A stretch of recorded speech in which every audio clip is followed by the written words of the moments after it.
do we have next? Montrell Walker. Man, this is the guy who was wearing the chain last week. I saw that photograph. H. Scott Hoffman, News and Record. Tell us about, is it Montrell or you sometimes call him Marquise? No, Marquise is my brother. Man, I looked at that roster Friday night to the game. I said, I got to find this Montrell guy, Walker. I didn't find him anywhere on the Max Sweat roster. I found Marquise, couldn't find Montrell. Yeah, but what number were you wearing? 50. 50, okay. Yes, sir. So you were wearing the chain. You had the big game. Did you recover a fumble? No, I didn't. No. What was the big defensive play you made last week? I had 2 sacks and 3 tackles. Big defensive game from Mr. Walker. Who recovered the fumble? Remember that? I do not remember. Honestly, I don't. Who made the interception? That was Justin Fleming on the interception of the touchdown. Yes, sir. Fleming on the TD return. So, Montrell, tell us how you got involved in football. How long you been playing? How did you get involved? Who got you into this game? I've been playing since I was 7 years old. A long time. Yeah, and I had nothing else to do. I was a big boy. I was always bigger than most of my peers, so I thought about playing football.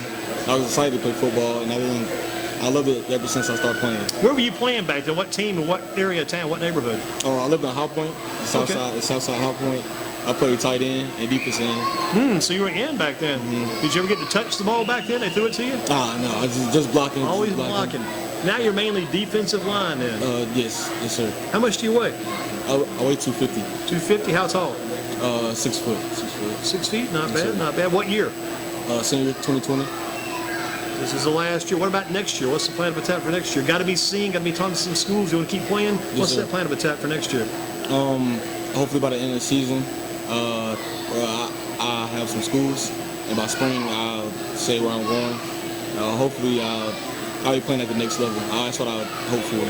Tell you again, those photographs of the News and Record I saw last night, you were looking great, those photographs, man. Had that chain around the neck. You saw those photographs, I'm sure. Yes, I did. In the locker room after the game, excellent job there. What's been your best game ever at Southeast View, your best game you think ever? Actually, I might go with the Eastern game. Yeah, that's not a bad starting point. Yes, sir. With an offensive, defensive line, dominating game by both sides of the ball. You guys controlled that game completely. I know the running backs, Jalen Fairley and McQuitty, had to be very pleased with what you guys did. And I know the linebackers, you make their job easier. Oh, yeah. They get those footballs go their way because you guys put the pressure on the quarterback. And boy, I tell you, Kamel Smith on Eastern had no time to throw, no time to run, no time to do anything. Yes, sir. How did all that come together? What was the game plan? You can tell us how the game's already been played. What was the game plan going in? Game plan going in was play our gaps. You know what I mean? So we don't rush just any gap. When we rush, we have a certain gap we're responsible for. Shoot the gaps. Yes, sir. Get in the backfield. Yes, sir. Stir up trouble. Yes, sir. What about the state championship game last year? What do you remember about that? There had to be some pleasant memories there somewhere. Well, there was some pleasant memories. We made some plays. Tyler Hoff got that 80-yard touchdown. Yeah, and Hoff took off to Huff, of all places. Yeah. Huff made those long receptions. Huff left town. Man, that guy should still be here. Yeah. Heck of a receiver. Number 80, right? Yes, sir. Can't forget that guy. Huff was going crazy last year. Hoff was going crazy last year. Yes, sir.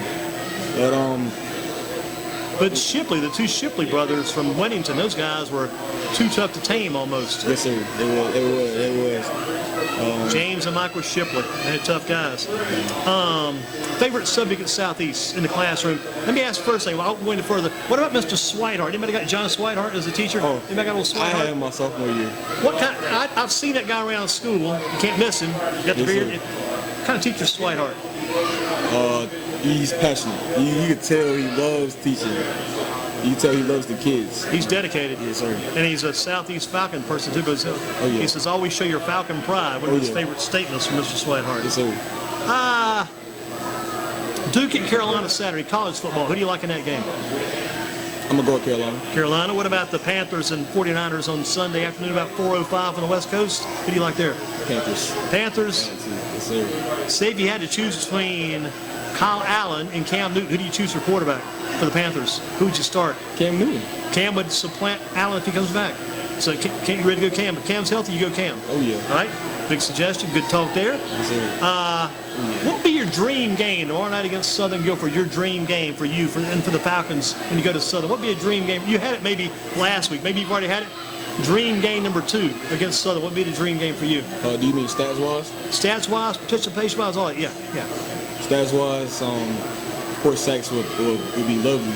But everyone knows shoot right up the gut team. So I mean, I want to say finish to game with like 7 tackles in the backfield. I had down double-digit tackles.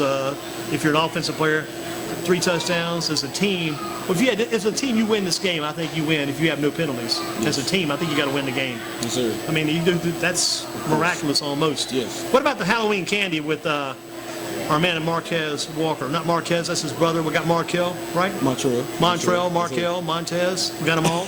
Markel. How about your favorite Halloween candy? I'm gonna go with Mike and Ike's or Starburst. Either one. Starburst. They didn't show up anywhere. That's a good one. I did have the Sour Patch Kids. Ever had those? Yeah, I like those too. I like those. Ever too. had the Nerds? No, I don't like Nerds. What about the Kit Kat?